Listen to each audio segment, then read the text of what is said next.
India launch कर रहा है 500 डेटा लैब्स किसके लिए? आर्टिफिशियल इंटेलिजेंस की कैपेबिलिटीज को बूस्ट करने के लिए। ये टोटल इन्वेस्टमेंट है 988 करोड़ रुपीस का, और इसकी वजह से जो इंडिया है वो प्रयास किया जाएगा कि वो ग्लोबल लीडर बन सके एआई इनोवेशन में। तो ये जो पूरा कह सकते हैं कि इवेंट है, इसे लॉन्च किया भारत के जो यूनियन मिनिस्टर आईटी अश्विनी वैष्णव ने। और ये बताया जा रहा है कि ये जो पूरा जो 988 करोड़ रुपीस का इन्वेस्टमेंट है ये इंडिया एआई मिशन के अंतर्गत आता है। तो हम ये समझेंगे कि जो डेटा लैब्स हैं इसको क्यों ओपन किया जा रहा है, क्या मतलब है इसका, और ये जो 988 करोड़ रुपीस हैं कहाँ पे खर्च होंगे, कौन कौन इसमें पार्टनरशिप में आ रहा है, और ये इंडिया एआई मिशन आखिर में है क्या। और हम इस पे भी थोड़ा चर्चा करेंगे कि ये जो अब स्टार्ट हुआ है एआई को लेकर सारी चीजें, इसमें कितनी जल्दी या कितनी देरी हुई है। तो सबसे पहले हम स्टार्ट करते हैं इंडिया एआई मिशन से।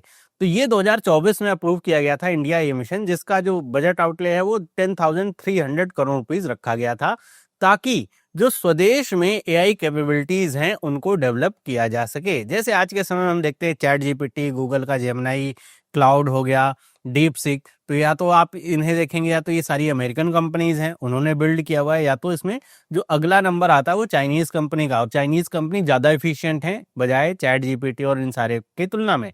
तो ऐसे में इंडिया के पास अपना इस तरह का जो एआई है वो होना चाहिए, मतलब एक हमारे पास लार्ज लैंग्वेज मॉडल होना चाहिए जो इस पे इंडिया का हक हो और जो इंडिया में बना हो, ताकि हम उसका अपने तरीके से अपने यूज केस के हिसाब से अच्छा इस्तेमाल कर पाए, उसमें हम डिपेंडेंट हो पाए। ऐसा ना हो कल को आकर के, जैसे इस समय डोनाल्ड ट्रंप बहुत सारी चीजों पर रोक लगा रहे हैं, वो रोक लगा दें कि आप किसी देश को एआई नहीं बेच सकते या फिर वहां पे बिजनेस नहीं कर सकते, और हमारी कंपनी अगर एआई पे शिफ्ट हो जाए और आने वाले समय में फिर वो उस पे भी टाइट हो जाए, तो ऐसे में नुकसान किसका होगा? देश का होगा। तो इन्हीं सारी चीजों के लिए इंडिया एआई मिशन को लॉन्च किया गया, ताकि जो एआई टूल्स हैं उनको डेवलप किया जा सके इंडिया की नीड के हिसाब से, और जो डिपेंडेंसी है इसको कम किया जा सके। और ये जो पूरे एआई टूल्स डेवलप होंगे इंडिया एआई मिशन के अंतर्गत, केवल एक सेक्टर नहीं कि आईटी सेक्टर के लिए, बहुत सारे सेक्टर्स के लिए डेवलप होंगे। मतलब जहां जहां भी एआई का इस्तेमाल हो रहा है इसमें एप्लीकेशंस आएंगी, लार्ज लैंग्वेज मॉडल्स होंगे, और हाई परफॉर्मेंस कंप्यूटिंग मतलब जीपीयू वगैरह को डेवलप करने का काम किया जाएगा इस मिशन के अंतर्गत। तो सिर्फ ऐसा नहीं है केवल सॉफ्टवेयर डेवलप करना है, हार्डवेयर सॉफ्टवेयर दोनों पे फोकस रहेगा। तो इसी का एक पार्ट ये जो लॉन्च हुआ है अभी, हम कह सकते हैं 988 करोड़ रुपीस का वो है। तो ये जो डेटा लैब्स हैं ये पूरे देश भर में खुलेंगी, 500 डेटा लैब्स इस तरह की खुलेंगी, जिनका काम ये होगा कि जो एआई टूल्स हैं इनको डेमोक्रेटाइज करना। मतलब एआई टूल्स पे केवल कुछ लोगों तक ही पहुंचना हो, बल्कि ये सब तक जो है उपलब्ध हो। और एआई के क्षेत्र में अगर कोई रिसर्च कर रहा है, कोई इस पे डेटा एनालिटिक्स करना चाहता है, तो उसके पास इस तरह की क्षमताएं हो कि उसके पास हार्डवेयर इस तरह का उपलब्ध हो, उसके पास सॉफ्टवेयर इस तरह का उपलब्ध हो कि वो उस पर काम कर सके। तो इसी के लिए 988 करोड़ रुपीस का ये कह सकते हैं पूरा पैकेज अनाउंस किया गया है। ये जो पूरा प्रोग्राम है इसको आईआईटी बॉम्बे के अंतर्गत रखा गया, ये इसको लीड करेगा, और इसमें टोटल 8 जो कंपनीज हैं, 8 फर्म्स हैं, उनको सेलेक्ट किया जाएगा। भारत के जो बड़े बड़े इस तरह के फर्म्स हैं, टेक महिंद्रा हो गया, फ्रैक्टल एनालिटिक्स हो गया, तो ये सब इसमें आते हैं। इसमें मेन उद्देश्य ये है कि सबसे पहले तो भारत का अपना एक एलएलएम हो, जिसको भारत जेन ऐसा कहा जा रहा है, कि वो डेवलप किया जाए विथ 1 ट्रिलियन पैरामीटर्स। तो किसी भी एआई को जब हम मापते हैं ना, मापने की यूनिट होती है, जैसे दूरी को नापते हैं किलोमीटर में, माइल में, तो ऐसे ही एआई की क्षमताओं को मापते हैं कि कितने पैरामीटर पे वो ट्रेन हुआ एआई है। जितने ज्यादा पैरामीटर होंगे उतना ही बेहतर वो होगा। तो ये 1 ट्रिलियन पैरामीटर पे ट्रेन ये होगा। आप ऐसे अंदाजा लगाइए जैसे गूगल का जो है वो 1.6 ट्रिलियन पैरामीटर पे ट्रेन होता है। एक पैरामीटर लगभग 4 बाइट को स्टोर करता है, तो 1 ट्रिलियन को आप समझिए लगभग 4 टेराबाइट के आसपास की मेमोरी आती है। तो इस तरीके से इनको ट्रेन किया जाएगा, जो कि दुनिया के जो कुछ एडवांस जो एआई मॉडल्स हैं उनमें से एक होगा, अगर ये सही तरीके से सारी चीजें होती हैं।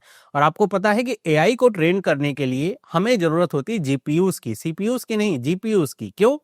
क्योंकि जीपीयूज ज्यादा अच्छी पैरेलल जो कंप्यूटिंग है वो कर पाते हैं। ऐसे समझिए, एक ले वन टर्म में अगर समझाऊं कि अगर हमारे पास एक सीपीयू है और उसकी पावर क्या है, या फिर हम इसको दूसरे टर्म में समझें कि हमारे पास अगर एक आदमी है, इसकी पावर क्या है कि ये 1 घंटे में 10 कुर्सियां बना सकता है, 10 चेयर्स ये बना सकता है। हमारे पास एक दूसरा आदमी है जिसकी क्षमता क्या है कि वो 1 घंटे में केवल एक चेयर बना सकता है। अब आपसे मैं पूछूं कौन सा ज्यादा पावरफुल है, तो आप कहेंगे ये वाला, 10 चेयर बनाने वाला। लेकिन अगर इसको ऐसे देखा जाए कि अगर मैंने दोनों को काम पे लगाया, लेकिन ये जो 1 घंटे में एक चेयर बनाते हैं, ऐसे मैंने 1000 काम पे लगा रखे हैं, तो बताइए 1 घंटे में कौन ज्यादा चेयर बनाएगा? तो आप कहेंगे सिंपल सी बात है, ये वाला जो ग्रुप होगा ज्यादा चेयर बनाएगा, ये तो केवल एक ही है भाई, एक से मैं बढ़ा करके इसको मैं 10-12 भी कर दूं, है ना, 12 मान लो लगा दिया, तो ऐसे आप समझिए कि ये 12 चेयर बनाएंगे तो 120 चेयर होगा, और ये एक भी चेयर बनाएंगे तो 1000 चेयर होंगे। तो यही कुछ सीपीयू और जीपीयू का अंतर है। तो सीपीयू के पास जो पैरेलल कंप्यूटिंग की पावर है लिमिटेड है, उसमें कोर्स वगैरह होंगी 12-24 आपकी हो सकती हैं, लेकिन जीपीयू बहुत ही ज्यादा पैरेलल कंप्यूटिंग करता है, किसी भी काम को बहुत छोटे छोटे में कामों में तोड़ करके एक साथ वो कंप्यूट करता है। इस वजह से जीपीयू ज्यादा बेहतर होते हैं, इनकी बैंडविड्थ बहुत ज्यादा होती है, मतलब इनकी बैंडविड्थ आपकी 7.4 टीबी पर सेकंड तक चली जाती है, बल्कि अगर जो पावरफुल जो सीपीयूज हैं सर्वर ग्रेड की अगर बात करें तो 50 जीबीपीएस तक की ही उनकी बैंडविड्थ आती है। तो आप ये समझ सकते हैं कि जीपीयू ज्यादा पावरफुल होते हैं, इसीलिए जीपीयूज बहुत ज्यादा इंपॉर्टेंट होते हैं एआई के लिए। आपके पास अगर जीपीयूज नहीं है तो आप एआई में आगे बढ़ ही नहीं सकते हैं। इसके लिए इंडिया ने सबसे पहले तो 38,000 जीपीयूज पहले ही यहाँ पे परचेज कर रखे हैं, खरीद रखे हैं एनवीडिया के साथ कोलैबोरेशन करके। एनवीडिया नंबर 1 कंपनी जीपीयूज के मामले में एआई के क्षेत्र में देखा जाए तो। और इसके अनाउंसमेंट के बाद ये कहा गया है कि 10,000 और एडिशनल जो जीपीयूज हैं वो और परचेज किए जाएंगे। तो जितने ज्यादा जीपीयूज उपलब्ध होंगे, जितने बेहतर जीपीयूज उपलब्ध होंगे, उतनी ही बेहतर यहाँ पे जो एआई पूरी इनिशिएटिव है काम कर पाएगी। अगर हम इसमें बात करते हैं कि जो एप्लीकेशंस है किसके लिए डेवलप होंगी, तो ये applications agriculture, health care, education, public utilities, manufacturing services सबके लिए लॉन्च होगी। मतलब आपको पता है आजकल एआई का उपयोग हर एक जगह पे है, और खास तौर पे अगर हम एग्रीकल्चर और हेल्थ केयर में अगर देखें, एजुकेशन में देखें तो बहुत ही बेहतरीन इसका प्रयोग हो रहा है। हेल्थ केयर में तो मतलब जनरल यूज में ऐसे देखने को मिलता है कि जो डायग्नोसिस है एआई की मदद से बहुत ही ज्यादा फास्ट हो जाती है। एआई की मदद से आपको बहुत बड़ी बड़ी जो चीजें हैं या कह सकते हैं टेस्ट कराने की जरूरत नहीं पड़ती, क्योंकि इनके पास ना इतना ज्यादा डेटा हो जाता है एआई अगर अच्छे से ट्रेन है तो बहुत अच्छे से डायग्नोस्टिक वगैरह कर सकते हैं। और आने वाले समय रोबोटिक सर्जरी वगैरह का जहां तक चलन है, रिमोट सर्जरी का चलन है, उसमें और अच्छा और ज्यादा एफिशिएंसी देखने को मिलेगी। अगर हम बात करें कि ये जो पूरा कह सकते हैं पूरा इन्वायरमेंट सा ऐसा बन रहा है, इकोसिस्टम सा ऐसा जो बन रहा है, इससे जो स्टार्टअप्स हैं इनके ऊपर काफी फोकस किया जाएगा कि ये सरकार एक तरीके से सुविधा उपलब्ध करा रही है।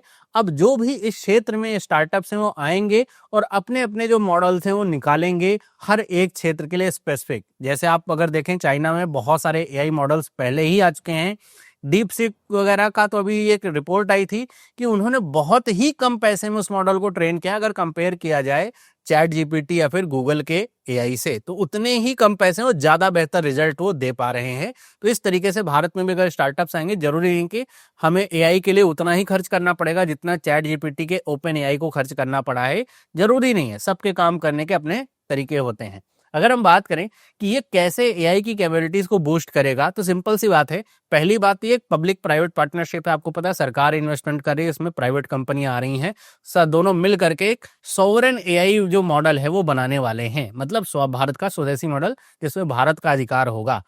तो इसमें होगा क्या कि जो एलएलएम्स यहाँ पे फोकस होंगे वो एप्लीकेशंस होंगे, जैसे गवर्नेंस को लेकर के। अभी आपको पता है ना आरबीआई ने भी इस पे फोकस किया है कि वो एआई का प्रयोग करेंगे गवर्नेंस में, ताकि वो बेहतर तरीके से अच्छी गवर्नेंस कर पाए, बैंक्स के ऊपर ज्यादा अच्छा बेहतर रेगुलेशन कर पाए।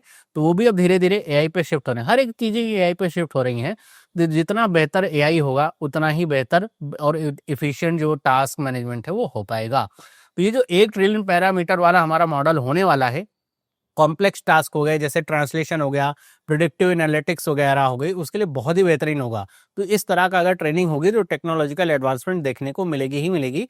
इससे जो कह सकते हैं स्किलिंग और एजुकेशन भी काफी प्रभावित, जब भारत में ही सुविधा उपलब्ध है तो हमारे यहाँ के ज्यादा से ज्यादा लोग अब आने वाले समय आप एक शिफ्ट देखेंगे कि ज्यादा से ज्यादा लोग एआई की तरफ ट्रेन होना शुरू होंगे, कि एआई में जो ट्रेन होंगे उसके जो लार्ज लैंग्वेज मॉडल्स हैं कैसे क्रिएट किए जाएंगे, पूरे उसके ऊपर ही अब ट्रेनिंग चलेगी, उसी के ऊपर कोर्सेज वगैरह लॉन्च होंगे। तो तभी हो पाएगा जब भारत में इस तरह की लैब्स वगैरह होंगी जहां पे उनको ट्रेन भी किया जा सके, मतलब प्रैक्टिकल एग्जांपल भी देखा जा सके। तो इसमें फेलोशिप वगैरह भी दी जाएगी, जो अंडर ग्रेजुएट हैं, पोस्ट ग्रेजुएट हैं, कोई पीएचडी करना चाह रहा है तो उस सब के लिए तो ब्रॉडर एक्सेस ये दे पाएगा।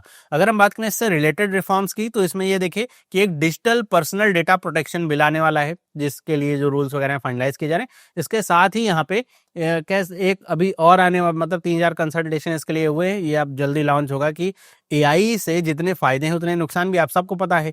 तो इसको लेकर के बहुत सारी बहस भी छिड़ती है कि कैसे हम एआई का केवल फायदा कर सके और जो नुकसान पहुंचाने वाली चीजें हैं उसको कैसे प्रोटेक्ट कर सकें। आपकी कोई फोटो लेकर के कोई कुछ भी आजकल बना सकता है, कोई भी वीडियो बना सकता है, आपकी शक्ल होगी, आपकी आवाज होगी, आपकी तरह लिप सिंकिंग भी हो जाएगी, तो पता ही नहीं चल पाएगा कि एआई है फिर रियल है। तो इन सब चीजों से बचने के लिए भी कुछ ना कुछ उपाय करने हैं और इसी के लिए इसी में बताया गया है कि एक एआई गवर्नेंस फ्रेमवर्क जो है वो विद इन 10 डेज मतलब 18 सितंबर को ये लॉन्च हुआ है, तो 28 सितंबर से पहले एक एआई गवर्नेंस फ्रेमवर्क भी लॉन्च होने का यहाँ पे प्लान है। लॉन्च होगा तो उसके में क्या क्या बातें कही वो भी मैं आपके साथ डिस्कस करूंगा। तो इसका इम्पैक्ट हमारी इकोनॉमी, जॉब और सोसाइटी पे कैसे होने वाला है। इकोनॉमी तो जैसे देखिए कि अगर एआई का हम इस्तेमाल करते हैं तो इससे हमारी जो इफिशियंसी है वो इम्प्रूव होगी, हमारा जो कॉस्ट है वो रिड्यूस होगा। तो सिंपल सी बात है कि हमारा जो प्रॉफिट है बढ़ेगा और इससे जो हमारा बिजनेस है वो और इम्प्रूव होगा। तो ये उम्मीद करी जा रही है कि इससे ट्रिलियंस ऑफ डॉलर, अब ट्रिलियंस ऑफ डॉलर का मतलब ये नहीं कि आज लॉन्च हुआ अगले साल ही, नहीं, डेवलपिंग फेज में ट्रिलियंस ऑफ डॉलर हमारी जीडीपी में ऐड करेगा। पक्की बात है अगर ये सही तरीके से यूज किया जाएगा तो, और सही तरीके से बना लिया गया तो। जॉब क्रिएशन भी होगी। देखिए एआई को लेकर के सबसे बड़ी टेंशन है जॉब खत्म होने की। जॉब क्रिएशन तो होंगी ही, क्योंकि अब एआई अगर आएगा, जैसे पहले के समय की बात करें तो अब कंप्यूटर आया था। जब कंप्यूटर आया था तो कंप्यूटर 10 आदमी का काम अकेले कर रहा था, तो ये था कि अब तो 10 आदमी की जगह एक ही आदमी को एम्प्लॉय किया जाएगा। लेकिन हुआ क्या, जब स्केल हो रहे हैं बिजनेस तो होंगे क्या कि 10 और आदमी लगाए जाएंगे और सिर्फ 10 आदमी का काम नहीं बल्कि 100 आदमी का काम किया जाएगा। वैसे ही कुछ एआई के क्षेत्र में देखा जा रहा है। तो ये बात तो एकदम तय है कि एआई जॉब ले रहा है।